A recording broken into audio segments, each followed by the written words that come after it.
எக்ஸலில் table ஃபார்மேட்டில் இருக்க ஒரு டேபிளை எப்படி நார்மல் டேபிளாக கன்வெர்ட் பண்ணுறதுன்னு பார்க்கலாம். ஆக்சுவலாக நம்மக்கிட்ட ஒரு டேபிள் இருக்குது, அதை ஒரு டேபிள் ஃபார்மேட்டுக்கு மாற்றிக்கலாம். ஜஸ்ட் செலெக்ஷன் பண்ணுங்கள், அப்படி இல்லைனா Ctrl+A கொடுத்து செலெக்ஷன் பண்ணிக்கோங்க.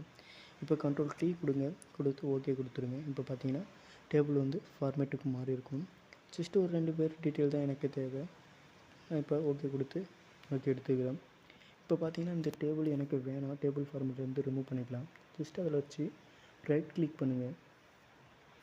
இப்போ பார்த்தீங்கன்னா டேபிளில் கன்வெர்ட் டு ரேஞ்ச் கொடுத்து இப்போ பார்த்தீங்கன்னா இதில் நார்மல் டேபிளாக மாற்றணும்னு கேட்குது. ஓகே கொடுத்துருங்க. இப்போ பார்த்தீங்கன்னா நமக்கு நார்மல் டேபிளாக மாறிடுச்சு. அப்படின்னா இன்னொரு மெத்தட் யூஸ் பண்ணலாம். ஜஸ்ட் நீங்கள் டிசைன் டேபுக்கு போங்க.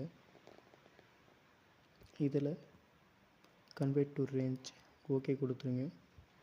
இப்போ பார்த்தீங்கன்னாலும் உங்கள் டேபிள் என்ன பண்ணிடும், நார்மலான டேபிளாக மாறிடும்.